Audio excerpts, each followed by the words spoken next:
Tuhan, terima kasih untuk siang hari ini. Kembali Tuhan memberikan waktu kepada kami untuk diam sejenak merenungkan firman Tuhan.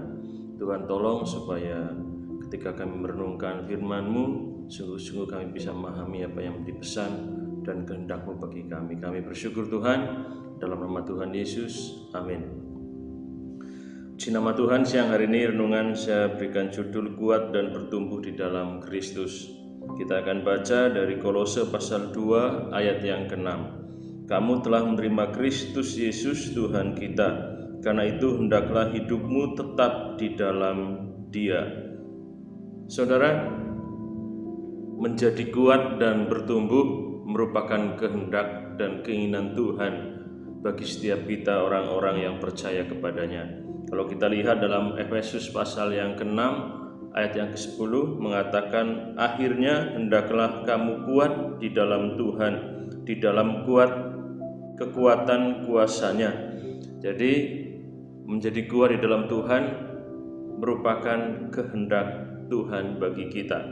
Juga bertumbuh dalam Tuhan itu juga menjadi rencana dan kehendak Tuhan bagi setiap kita. 1 Petrus 3 ayat yang ke-18 bagian A, tetapi bertumbuhlah dalam kasih karunia dan dalam pengenalan akan Tuhan dan Juru Selamat kita, Yesus Kristus. Juga dalam Kolose pasal 1 ayat yang 10 bagian akhir dikatakan, dan bertumbuh dalam pengetahuan yang benar tentang Allah. Jadi jelas dari ayat-ayat tersebut, Tuhan mau kita tetap kuat dan bertumbuh. Apapun situasi, kondisi yang sedang kita alami, yang sedang kita hadapi, Tuhan mau kita tetap kuat dan bertumbuh di dalam Tuhan. Sebaliknya, menjadi lemah dan menjadi kekanak-kanakan itu bukan kehendak Tuhan.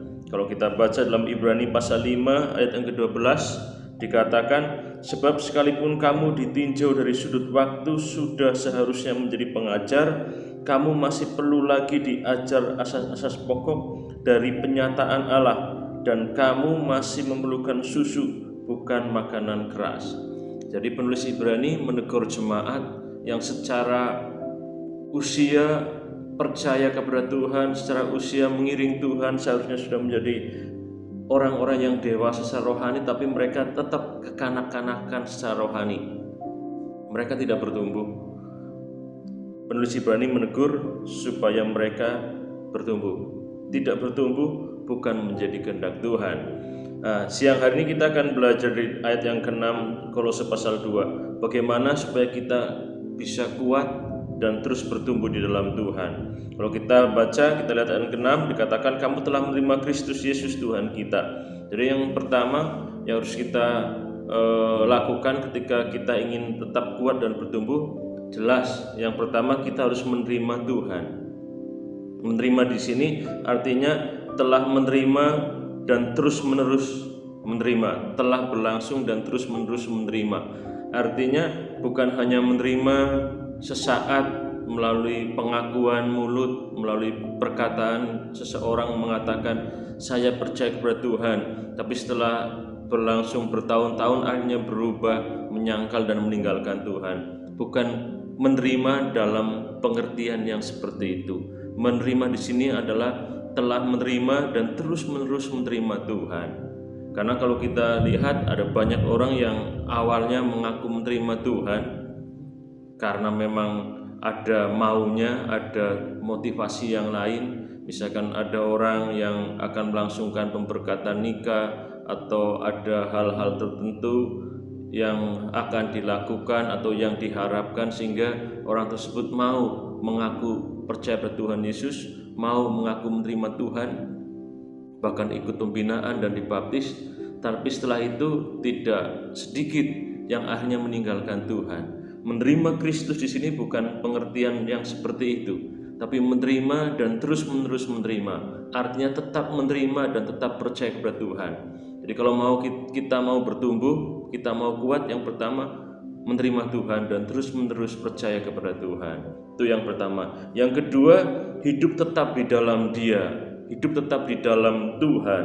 Kalau kita lihat ayat yang ke-6 dikatakan, karena itu hendaklah hidupmu tetap di dalam Dia. Saudara, hidup tetap di dalam Dia, dalam ayat ke-6 dijelaskan dengan kata kerja bantu yang terdapat di ayat yang ke-7, yaitu kata kerja bantu berakar, dibangun, bertambah teguh, melimpah dengan syukur. Jadi ayat yang ke-7 ada 4 kata kerja bantu itu menjelaskan kata hidup tetap di dalam Dia. Jadi hidup tetap di dalam Tuhan, hidup tetap dalam Dia seperti apa sih? Dijelaskan dengan 4 kata bantu dalam ayat yang ke-7. Dan kalau kita simpulkan, hidup tetap di dalam Dia artinya hidup memiliki pemahaman atau pengenalan akan Tuhan. Jadi kalau kita mau bertumbuh, mau kuat, kita hidup di dalam Tuhan, artinya kita memiliki pemahaman dan pengenalan akan Tuhan. Itu kenapa kita perlu belajar firman Tuhan terus-menerus, perlu belajar bahkan melakukan pendalaman Alkitab terus-menerus supaya apa? Supaya kita semakin mengenal pribadi Tuhan dalam hidup kita. Kita semakin memiliki pemahaman yang benar tentang pribadi Tuhan, sehingga kita tetap kuat dan bertumbuh. Yang kedua, hidup tetap di dalam Dia artinya memiliki hubungan, memiliki relasi yang baik dengan Tuhan. Kalau kita lihat dalam Yohanes pasal 15 ayat yang keempat, Tuhan Yesus menggambarkan relasi Tuhan Yesus dengan orang-orang percaya digambarkan seperti pokok anggur dan carang anggur. Carang yang menggambarkan kita sebagai orang-orang percaya dikatakan tidak bisa bertumbuh, tidak bisa menghasilkan buah, bahkan akan mati ketika tidak tinggal di dalam pokok.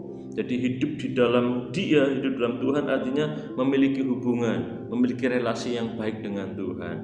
Jadi kalau kita mau kuat dan bertumbuh, tetap bangun relasi, tetap melekat kepada Tuhan.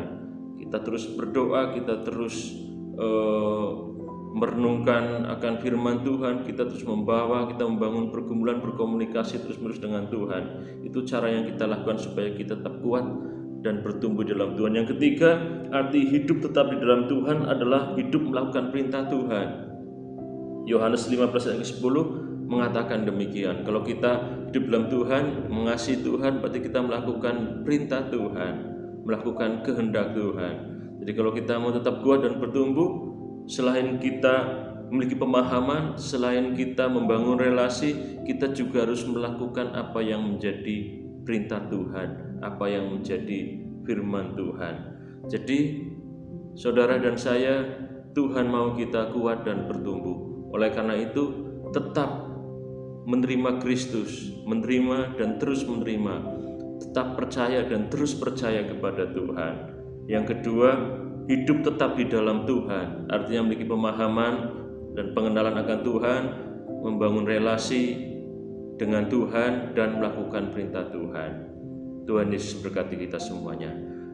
Kita berdoa. Terima kasih Tuhan untuk renungan singkat yang kami ikuti. Kiranya Tuhan memampukan kami, apa yang kami dengar, apa yang kami renungkan bisa kami pahami, bahkan Roh Kudus memampukan kami untuk melakukan firman Tuhan dalam kehidupan masing-masing kami. Kami bersyukur Tuhan, dalam nama Tuhan Yesus.